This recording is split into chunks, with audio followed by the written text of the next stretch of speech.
Transcripts of phone calls that played a pivotal role in the Russia investigation were declassified and released Friday, showing that Michael Flynn, as an advisor to President-elect Donald Trump, urged Russia's ambassador to be even-keeled in response to punitive Obama administration measures, and assured him, "We can have a better conversation about relations between the two countries after Trump became president." Democrats said the transcripts showed that Flynn had lied to the FBI when he denied details of the conversation, and that he was undercutting a sitting president while communicating with a country that had just interfered in the 2016 presidential election. But allies of the president who maintain that the FBI had no reason to investigate Flynn in the first place said the transcripts showed he had done nothing wrong. The transcripts were released by Senate Republicans on Friday after being provided by Trump's new National Intelligence Director, John Ratcliffe, who waded into one of the most contentious political topics in his first week on the job. Ratcliffe's extraordinary decision to disclose transcripts of intercepted conversations with a foreign ambassador is part of ongoing efforts by Trump allies to release previously secret information from the Russia investigation in hopes of painting Obama-era officials in a bad light. The transcripts are unlikely to significantly reshape public understanding of the contact between Flynn and then Russian Ambassador Sergei Kislyak, a central moment in the Russia investigation. The information released Friday conforms with the rough outlines of the call described in the 2017 guilty plea that Flynn reached with the team of prosecutors working for Special Counsel Robert S. Mueller III. But the documents will undoubtedly add to the partisan divisions surrounding the case, which have intensified in the last month with the Justice Department's decision to seek to dismiss the prosecution.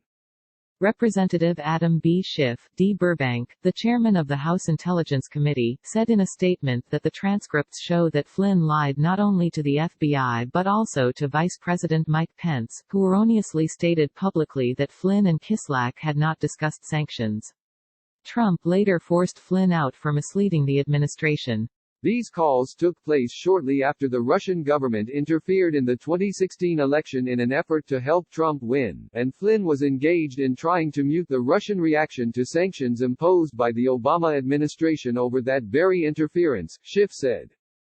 But Republican Senator Charles E. Grassley of Iowa, one of the GOP senators who released the transcript, said Flynn had done nothing wrong. Attorney General William Barr has similarly called the conversation laudable. Our justice system doesn't work when one side holds all the cards. But this isn't just about safeguarding access to justice, it's also about exposing shenanigans and abuses of power by those entrusted to uphold and defend the law, Grassley said. Flynn attorney Sidney Powell tweeted that Flynn should be applauded for asking for cooler heads to prevail and trying to keep things on an even keel, encouraging the mutual interest of Russia and the United States in stability in the Middle East and fighting radical Islam. The documents do show that Flynn and Kislyak spoke multiple times between the time Trump had been elected and took office. The call that Flynn pleaded guilty to lying about took place December 29, 2016, the day after President Obama signed an executive order hitting Russia with sanctions for election interference. During the call, Flynn urged Kislyak that any action Russia took in response to the sanctions be reciprocal. Don't go any further than you have to. Because I don't want us to get into something that has to escalate, on a tit for tat. You follow me, Ambassador? Flynn said, according to the transcripts. Kislyak replied that he understood, but that there were angry sentiments raging in Moscow. Flynn said that even so, cool heads need to prevail since the U.S. and Russia have common interests in fighting terrorism in the Middle East. I know, believe me, I do appreciate it, I very much appreciate it. But I really don't want us to get into a situation where we're going, where we do this and then you do something bigger, and then everybody's got to go back and forth and everybody's got to be the tough guy here, Flynn said. The FBI interviewed Flynn about the call in January 2017. In that interview, according to a guilty plea reached with Mueller's team, Flynn denied that he had asked Kislyak to refrain from escalating tensions over sanctions.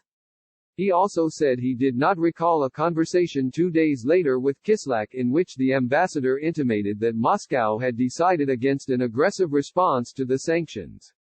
Your proposal that we need to act with cold heads, is exactly what is, invested in the decision, Kislak said. The release follows the declassification this month by Richard Grenell, Ratcliffe's predecessor as intelligence director, of names of intelligence and Obama administration officials who in late 2016 and early 2017 asked the National Security Agency to reveal to them the name of an American whose identity had been concealed in intelligence reports.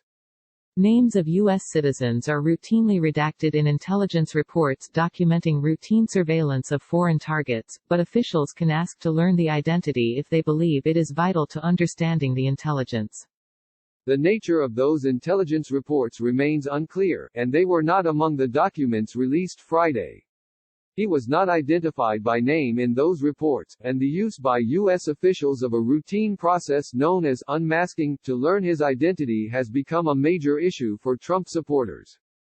There is nothing inherently unusual about unmasking requests, which have been more prevalent at the beginning of the Trump administration than they were at the end of the Obama administration. But supporters of Trump have suggested that the requests were made for political reasons.